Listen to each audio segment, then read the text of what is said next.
So now in this video, let's continue further. So now what I will do, I will create a kind of a protected route to just test how this token thing works, right? So yeah, so let's see. Okay, so I'll be creating a route in here. I can minimize the sign in route for now, right? Here router dot maybe we can create a get, right, get route, and let's say user will request on maybe protec protected. User will make a request on this protected. If user will make a request on this protected, here we can write a call back, and inside this we can response user. Maybe for now we can just send hello user, right? So let's assume that this is a protected resource, right? And user should be able to get this resource, this hello user, only when user is logged in, right? So user should have a token, right? Okay, so user should come along with this token, then only user will be able to access this resource. Okay, but we should first verify the user, right? It is that if the token is same, right, which we gave to user. Okay, how to verify that? For that we will be creating middleware, right? Okay, so in here I'll be creating a separate folder. I'll get a name of mi, not in the routes, not in the routes. Let me close this all folders. In here middleware, middleware. Inside this middleware I can create a file that will be require login dot.js, like so. Now in here I can write module module dot exports, and it will export a function, right, like so. This will be a middleware function. It will take a request comma response comma next. Okay, and not like so, next, like this. Okay, so first of all we will destructure something from request dot headers.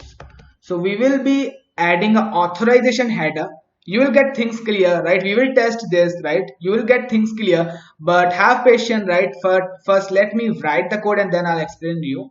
Here we will destructure authorization, right? Authorization from header authorization spelling. I'm making sure that spelling is correct from request.headers headers. Okay, everything is correct. Now if this authorization is not present in our header, authorization is not present, so here I can add a not, like so. If authorization is not present, then we can response with the status code status code of 401, that means unauthorized, right? And we can send a JSON, then we can send JSON instead, JSON, right? And with the error, and here we can write you must be LOGGED logged in, like so. This will be an error. Okay, now if the authorization header is present, right, then we will retrieve the token from that. So in here from this authorization we have this replace. So basically authorization will be a string replace from this replace, and I will replace the string will have something called as bearer. Now bearer and a space. I will replace this with just an empty string. So let me here write how authorization will look like. So authorization will look like authorization. Authorization will look something like this. So it will look something like this: bearer space and a token, right? This is a token which we will be giving user, right? This will be this token, right? Okay, so we will be getting this string, right, in this format, right? So we will be sending this authorization in this format, right? It will contain this bearer and the space and the token, like so. So first we need to access just this token, so that is why I am replacing this bearer and space with just empty space in order to access this token, right? Yeah, and I can store that in const token. now things will get more clear when we will test that using Postman, right? We will be sending this token, right? We will be setting this in our authorization header. Then things will get more clear. For now, you just write what I am writing. Now we need to verify that it is the same token that we gave to the user. For that, we can use this JWT, and we need to require that const JWT equal to require uh, JSON JSON web tokens. Okay, now JWT dot verify. Now we want to verify this token, right? And we need to pass a key as well, right? A secret key, right? In order to verify. So I'll restructure that from require and dot slash keys. Okay, that was the name of that was JWT secret, and I need to pass that as well, JWT secret. Now in here we will be getting a callback with the error and payload, PAYLOAD, payload, right? And now if there is some error, then we can response and we can put a status status status with 401, that is unauthorized, and again we can send a JSON response, JSON JSON, right? And here we can say that error, you must be logged in, right? Here we should always put a return keyword. If we encounter this error, we don't want to execute further, return return, and here as well return return. Okay, now if we didn't get any error, so here we can destructure something from PAYLOAD, payload. And what we can destructure, we can destructure underscore ID. Now you remember when we were giving a when we were generating a token, right? Here we just assigned this user ID in this underscore ID. Now I am destructuring this underscore ID from my payload, right? Okay, now I will be making use of the user model. So here I will require mongoose, mongoose equal to require mongoose, right? Like so, and I need to access the user model, right? Mongoose dot model, and the name of model is user, right?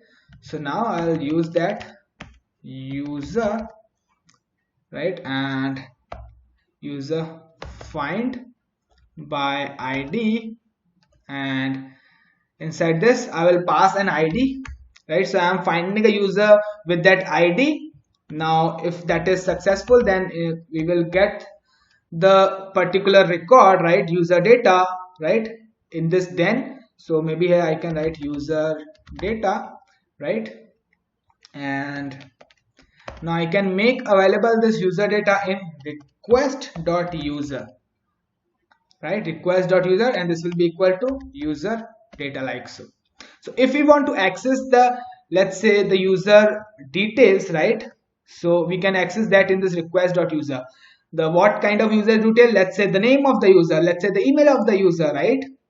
Okay, yeah. So we can access that in this request.user by making use of this request.user. If you want to access the password also, right, we can make use of this request.user, because now this user data is available in this request.user, right?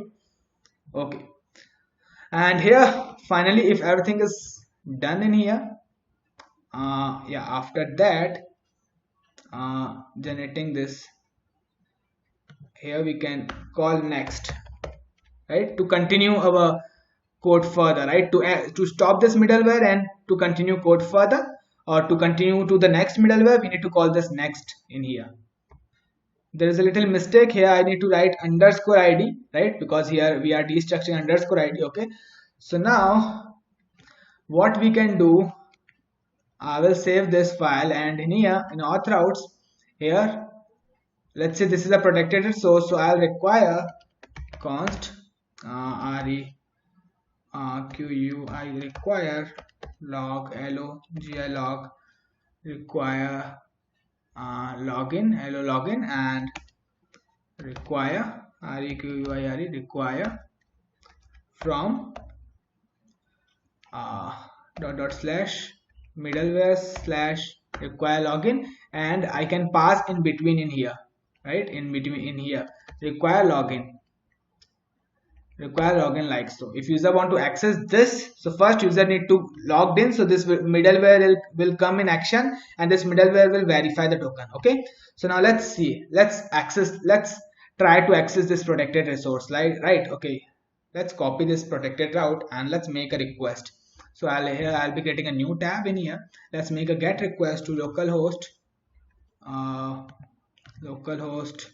protected, right? And let's say if our server is running. Okay, server is running. Let's make a get request to this. Now here you can see we are getting an error, you must be logged in. So we need to send the token, right? We need to send the token in order to access this. Now how we are getting this error? We are getting this error from our middleware.